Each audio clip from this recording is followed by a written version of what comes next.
மாணவ கண்மணிகள் அனைவருக்கும் என் இனிய காலை வணக்கங்கள். மாணவ கண்மணிகள் அனைவரும் நலமாக உள்ளீர்களாம்? மாணவ கண்மணிகள் தங்களுடைய வழிபாட்டினை கூறிவிட்டீர்களாம்? நன்றி. நான் ஒரு நல்ல ஆசிரியர். நான் உங்களுக்கு தாயாகவும் தந்தையாகவும் இருந்த முறையான கல்வியை அன்புடன் போதிப்பேன். நான் ஒரு நல்ல ஆசிரியர். நான் உங்களுக்கு தாயாகவும் தந்தையாகவும் இருந்த முறையான கல்வியை அன்புடன் போதிப்பேன். நான் ஒரு நல்ல ஆசிரியர். நான் உங்களுக்கு தாயாகவும் தந்தையாகவும் இருந்த முறையான கல்வியை அன்புடன் போதிப்பேன். அனைவருக்கும் என் இனிய காலை வணக்கங்கள். மாணவ கண்மணிகளை, நாம் நேற்று பார்த்த பாடப்பகுதியானது குறுந்தொகை. தலைவனும் தலைவியும் பிறர் அறியாதவாறு தனியே பலமுறை சந்தித்து ஒருவர் மீது ஒருவர் அன்பு கொண்டு களவு மனம் மேற்கொள்கின்றார்கள். ஆனால் தலைவி அக்களவு மனம் நீடிக்கக்கூடாது, ஊரார் அறிய தலைவன் தன்னை மணந்து கொள்ள வேண்டும் என விரும்புகின்றாள். அவ்வாறே தலைவன் மனம் பேசி வருமாறு தன்னுடைய உறவினர் சிலரை தலைவியினுடைய இல்லத்திற்கு அனுப்புகின்றாள். தலைவிக்கு உறவினர் அவர்களோடு மனம் பற்றி வீட்டிற்கு முன் உள்ள பகுதியில் பேசிக்கொண்டிருக்கின்றார்கள். அதனை வீட்டிலிருந்து கவனித்து கொண்டிருக்கின்றாள் தலைவி. ஒருவேளை நம் உறவினர் என்னை தலைவனுக்கு திருமணம் செய்து கொடுக்க மறுப்பரோ என எண்ணி வருந்துகின்றாள். தலைவியின் வருத்தத்தை குறிப்பால் அறிந்த தோழி, அவ்வாறு கருதாதே, சந்திக்க இயலாது பிரிந்திருக்கும் உங்களை கூடி மகிழுமாறு செய்ய வேண்டும் என்று கருதும் சான்றோரும் மனம் குறித்து பேசிக்கொண்டிருக்கும் அக்கூட்டத்தில் உள்ளார். இதை எவ்வாறு அறிவாய் என நீ கேட்கலாம். அங்கே நம் உறவினர் கூறுவதற்கெல்லாம் நன்று நன்று என மகிழ்ந்து தலைவன் உறவினர் உடன்பட்டு கூறுகின்றனர். நம் உறவினரோ வருகை எமக்கு பெரும் பேராய் அமைந்தது என்று தலைவனுக்கு உறவினரிடம் கூடி மகிழ்கின்றனர். அதனால் தான் இவ்வாறு கூறுகின்றேன் என்றாள். இதனை பற்றித்தான் நாம் நேற்றைய பாடப்பகுதியில் கண்டறிந்தோம். மாணவ கண்மணிகளுக்கு நன்கு புரிந்திருக்கும் என எண்ணுகின்றேன். இன்று நாம் காண்பது புறநானூறு. புறநானூற்றின் வாயிலாக பழந்தமிழரினுடைய வீரத்தையும் அவர்களுடைய ஈரத்தையும் மட்டும் பேசாமல் வாழ்வின் விழுமியங்களையும் பேசக்கூடியது. பிறர்க்கென்று வாழ்வதே பிறவிப்பயன் என்ற கருத்தினை விளக்கக்கூடியதாகவும் புறநானூற்று பாடலானது அமைகின்றது. அவ்வாறு தனக்கென வாழாத மனிதர்களை பற்றி பேசக்கூடிய புறநானூற்று பாடலை பற்றி இன்றைய பாடப்பகுதியில் நாம் காண்போம். பாடப்பகுதிக்குள் செல்லலாமா மாணவர்களே? தங்களுடைய பாட புத்தகத்தில் பக்கமெண் 66 எடுத்துக்கொள்ளுங்கள்.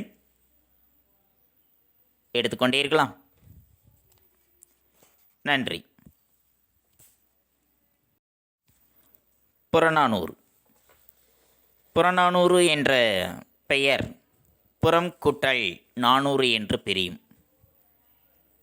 புறப்பொருள் தொடர்பான 400 பாடல்களை கொண்ட நூல் என்றதனால்தான் இந்நூலிற்கு இப்பெயரானது ஏற்பட்டது. புறப்பொருள் பற்றிய 400 பாடல்களை கொண்ட நூல் என்ற காரணத்தினால்தான் இந்நூலிற்கு புறநானூறு என்ற பெயரானது ஏற்பட்டது. புறத்தை பற்றிய 400 பாடல்களை கொண்ட நூல் என்று விரியும். பொருளாலும் அளவாலும் இந்நூல் புறநானூறு என பெயர் பெற்றிருக்கின்றது. புறப்பாட்டு என்றும் புறம் எனவும் இந்நூலானது வழங்கப்படுகின்றது. அகம் என்பது இன்பத்தை பற்றி கூறுவது அகப்பொருள். அகப்பொருள் என்பது இன்பத்தை பற்றி கூறுவது. ஒத்த அன்புடைய தலைவனும் தலைவியும் தன்னுடைய உள்ளத்தால் அனுபவிக்கின்ற இன்பம் அகம் என்பது. அஃது எத்தகையதென்று புறத்தார்க்கு சொல்ல இயலாதது. அகத்தால் நுகரப்படுவதனால்தான் அது அகம் என்று சொல்லப்படுவது. அகம் என்றால் உள்ளம். புறம் என்பது அறத்தையும் பொருளையும் பற்றி கூறுவது. அஃது ஒத்த அன்புடையரே அன்றி அனைவராலும் அனுபவிக்கப்பட்டு இத்தகையதொன்று புறத்தார்க்கும் எடுத்து உணர்த்தக்கூடியதாய் நிகழும் ஒழுக்கம் என்ற காரணத்தினால்தான் அது புறம் என்று சொல்லப்படுகின்றது. இத்தகைய புறப்பொருள் தொடர்பான பாடல்கள் இந்நூலில் அமைந்திருக்கின்றன. இந்நூலினுடைய இயல்புகள் என்று பார்க்கும் பொழுது, இந்நூலில் இருக்கக்கூடிய பாடல்கள் பல்வேறு காலங்களில் வாழ்ந்த புலவர்களால் பல்வேறு சமயங்களில் பாடப்பட்டவை. அரசன் முதல் பல்வகை தொழில் புரிவாரும் புலமை மிக்கவராய் பாடல்களை இயற்றியிருக்கின்றார்கள். பல காலங்களில் வாழ்ந்த பல புலவர்களால் பல்வேறு சமயங்களில் பாடப்பட்டது இந்நூலில் இருக்கக்கூடிய பாடல்கள். அரசன் முதலாக வைத்து பல்வேறு வகையான தொழிலை புரிபவர்களும் இதில் புலமை மிக்கவர்களாக பல பாடல்களை இயற்றியிருக்கின்றார்கள். தொல்காப்பியம் என்ற மிக பழைய தமிழ் இலக்கியத்திற்கு முற்பட்ட பாடல்களும் இந்நூலில் இடம்பெற்றிருக்கின்றது. நமக்கு கிடைத்திருக்கக்கூடிய நூல்களிலேயே மிகவும் பழமையான நூல் தொல்காப்பியம் என்று சொல்கின்றோம். அதற்கும் முற்பட்டதாக இருக்கக்கூடிய ஒரு சில பாடல்கள் இந்நூலில் இடம்பெற்றிருக்கின்றன. புலவர்கள் தனித்தனியே பாடிய பாடல்களை எல்லாம் மிகவும் அரியதாக முயன்று தேடி தொகுக்கப்பட்ட தொகை நூல்தான் இந்நூலானது. இந்நூலானது தொகுக்கப்பட்ட காலம் கிபி 2ஆம் நூற்றாண்டு. இதனை தொகுத்தவர் யார் என்பது நமக்கு தெரியவில்லை. இந்நூலினுடைய பெருமை, இந்நூல் தமிழரினுடைய சிறந்த கருவூலம் என்று கூறக்கூடிய பெருமையுடையது.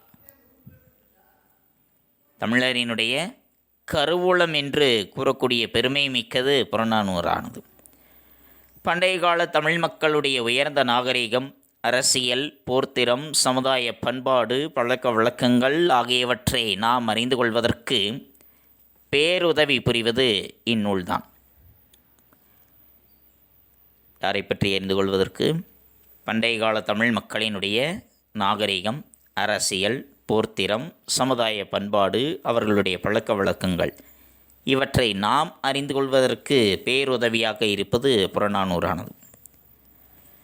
பண்டைய கால பேரரசர், சிற்றரசர், படைத்தலைவர், வீரர்கள், வள்ளல்கள் ஆகியவர்களினுடைய வரலாறுகளை ஓரளவு அறிய இந்நூலானது நமக்கு கருவியாக இருக்கின்றது.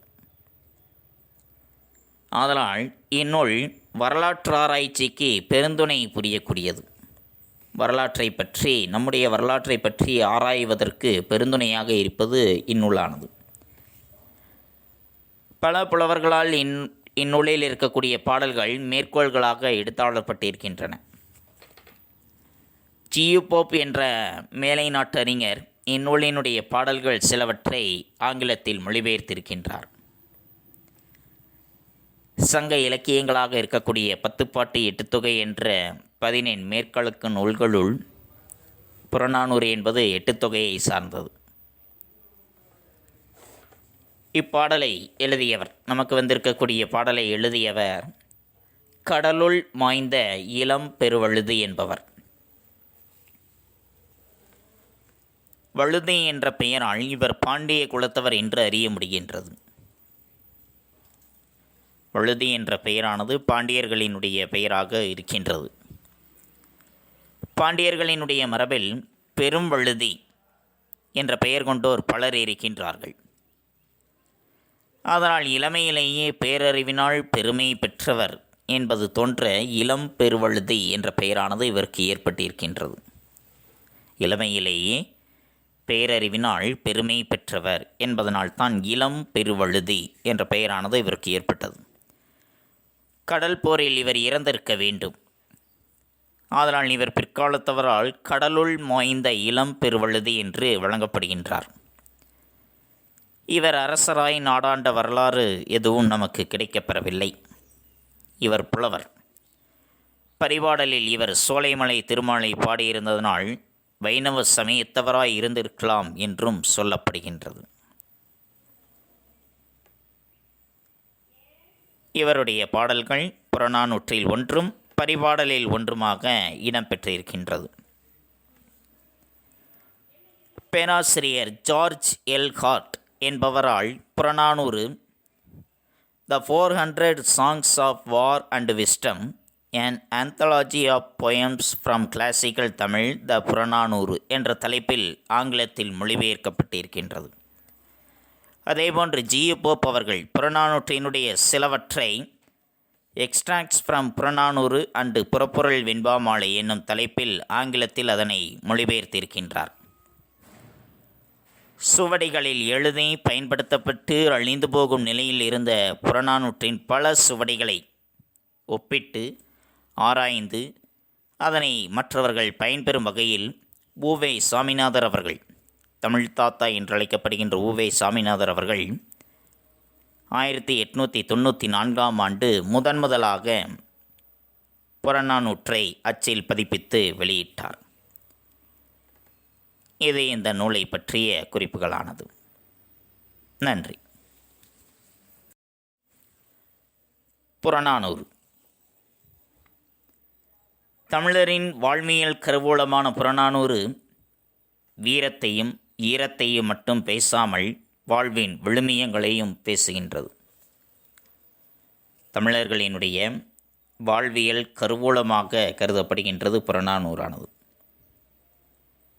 அந்நூலானது பண்டைய தமிழ் மக்களினுடைய வீரத்தையும் ஈரத்தையும் மற்றும் பேசாமல் வாழ்வின் விழுமியங்களையும் வாழ்வினுடைய சிறப்புகளை பற்றியும் பேசக்கூடியது.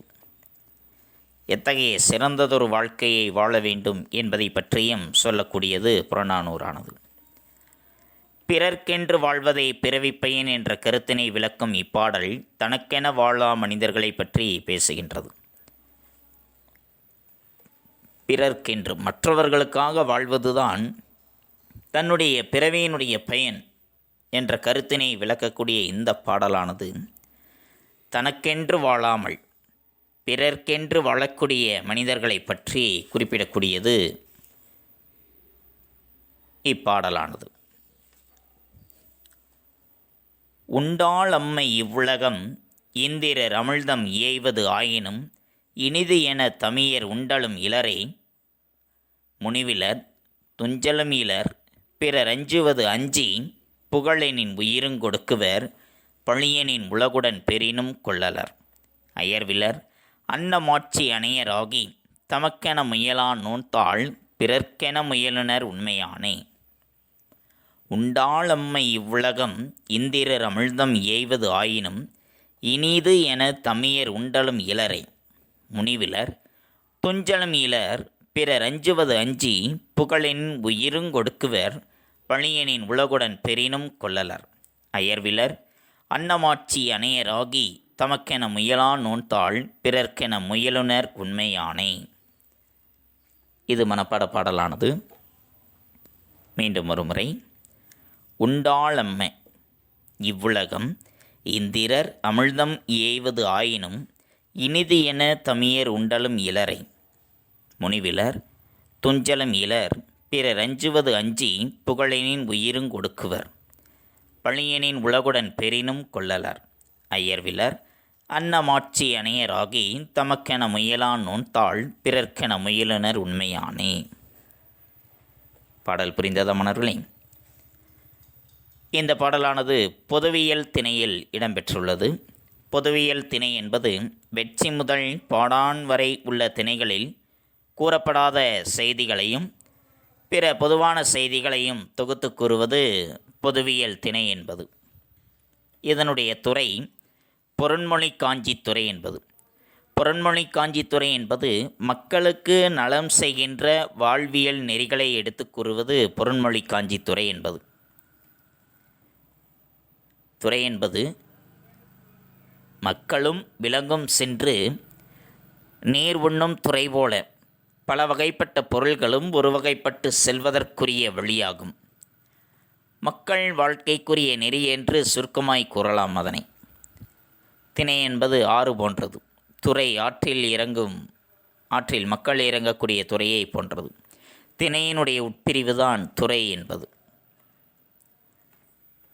அத்தகைய பொதுவியல் திணையினுடைய உட்பிரிவு தான் பொருண்மொழி காஞ்சித்துறை. புரிந்ததா மணர்களே? நன்றி. உண்டாளம்மை இவ்வுலகம் இந்திரர் அமிழ்தம் ஏய்வது ஆயினும். உண்டாளம்மை உண்டாள் அம்மை இவ்வுலகம் இந்திரர் அமிழ்தம் ஏய்வது ஆயினும். உண்டாள் அம்மை. உண்டாள் என்றால்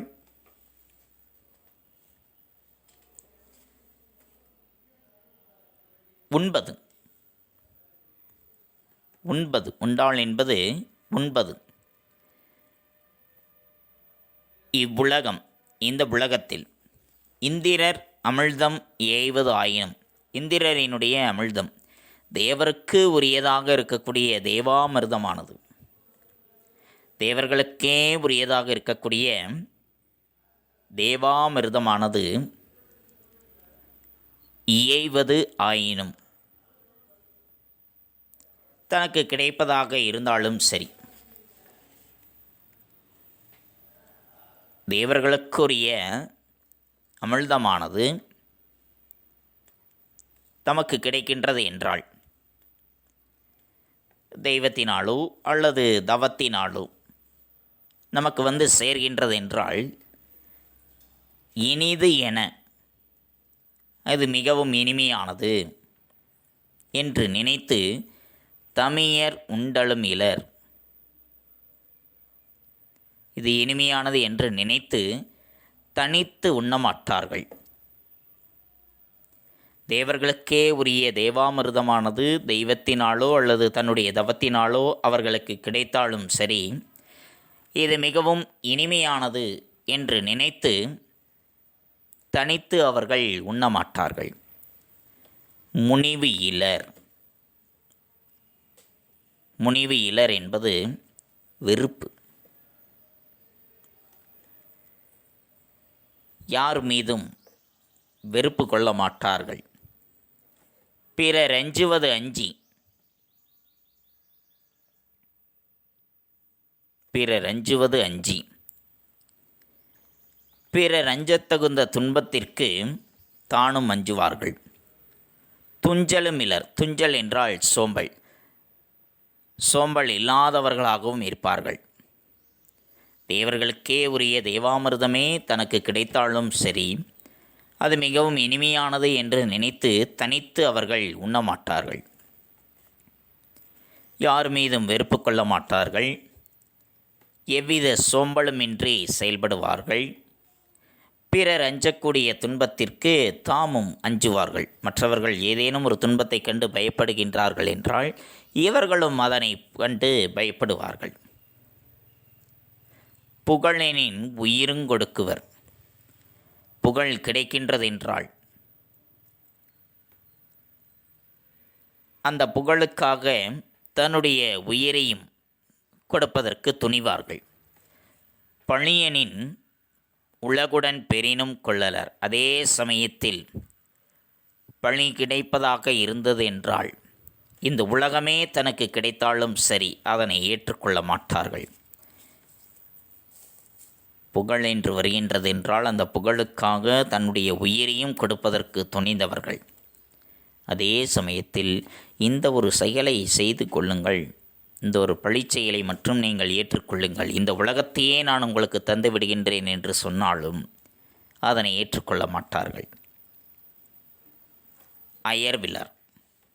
அயர்வு. அயர்வு என்றால் சோர்வு, மனக்கவலை. சோர்வு இல்லாதவர்கள். அன்னமாட்சி அணையராகி. அன்னமாட்சி அவ்வாறு இருக்கக்கூடிய மாட்சி, மேன்மைப்படுத்தப்பட்ட, பெருமைப்படுத்தப்பட்ட, அணையராகி, அத்தகைய தன்மையுடையவராக, அத்தகைய சிறப்புடையவராக, தமக்கென முயலா நோன்தாள். தமக்கு என முயலா நோன்தாள். தன்னுடைய வாழ்வுக்கென்று முயற்சியினை மேற்கொள்ளாத நோன்தாள், வலிய முயற்சியினை மேற்கொண்டிருக்கக்கூடிய பிறர்க்கென முயலுனர் உண்மையானை. பிறர்க்கென முயலுனர், பிறர்க்காக, பிறரின் பொருட்டு முயல்பவர்கள் இருந்ததனால்தான் இந்த உலகமானது என்றும் இயங்கிக் கொண்டிருக்கின்றது. இந்த உலகமானது இன்றும் இயங்கிக் கொண்டிருக்கின்றது என்று சொல்கின்றார். இந்திரர் அமிழ்தம் இயைவதாயினும் இனிது என தமியர் உண்டலும் இலரே. தேவர்களுக்கு இணையான அமிர்தம் தனக்கு கிடைத்தாலும் சரி, அதை தான் மட்டும் உண்ணாமல் பலரோடு பகிர்ந்து உண்பவர்கள். அஞ்சுவது அஞ்சி துஞ்சலும் இலர். அஞ்ச வேண்டியவற்றிற்கு அஞ்சுவதோடு நின்று விடாமல் அவற்றை தீர்ப்பதற்குரிய வழி ஏதேனும் உண்டாகின்றதென்றால் அதனை சோம்பலின்றி செய்து முடிப்பார்கள். புகழெனின் உயிருங்கொடுக்குவர் பழியனின் உலகுடன் பெரினும் கொள்ளலர். புகழ் உண்டாகும் என்றால் அதற்காக தன்னுடைய உடல் பொருள் ஆவி ஆகிய அனைத்தையும் கொடுப்பதோடு அல்லாமல் தன்னுடைய அரிய உயிரையும் கொடுப்பார்கள். செய்யத்தகாத செயல்களை செய்வதற்காக இவ்வுலகமே தனக்கு கிடைப்பதாக இருந்தாலும் சரி, அதனை ஏற்றுக்கொள்ள மாட்டார்கள். தமக்கென முயலா பிறர்க்கென முயலுனர். தமக்கென்று வாழாமல் பிறர்க்குரியவர்களாக வாழ்பவர்கள். அதனைத்தான் இந்த பாடலில் சொல்கின்றார் இளம் பெருவழுதியவர்கள். தேவர்களுக்குரிய அமிழ்தமானது தெய்வத்தினாலோ அல்லது தன்னுடைய தவத்தினாலோ தனக்கு வந்து கிடைக்கின்றதென்றால் அது மிகவும் இனிமையானது என்று கருதி அதனை தான் மட்டுமே தனித்து உண்ணாமல் அனைவரோடும் பகிர்ந்து உண்பவர்கள். யாரோடும் வெறுப்பு கொள்ளுதலும் இல்லாதவர்கள். பிறர் அஞ்சத்தகுந்த துன்பத்திற்கு தாமும் அஞ்சி அதனை தீர்ப்பதற்கான வழிமுறைகளை சோம்பல் இல்லாமல் செய்பவர்கள். தனக்கு புகழ் கிடைக்கின்றதென்றால் அதற்காக தன்னுடைய உயிரையும் கொடுப்பவர்கள். பழி கிடைக்கின்றதென்றால் அதனால் இந்த உலகம் முழுவதுமே கிடைப்பதாக இருந்தாலும் சரி, அதனை ஏற்றுக்கொள்ள மாட்டார்கள். தன்னுடைய மனதில் எவ்வித கவலையும் இல்லாது இருப்பவர்கள். அவ்வாறு மேன்மைப்படுத்தப்பட்ட தன்மையராக தன்னுடைய வாழ்வுக்கென்று முயற்சியினை மேற்கொள்ளாமல் பிறர் பொருட்டு செய்பவராக இருப்பதனால் தான் இந்த உலகமானது இன்றும் நிலை பெற்று இருக்கின்றது என்று சொல்கின்றார். புரிந்ததா மாணவ கண்மணிகளை?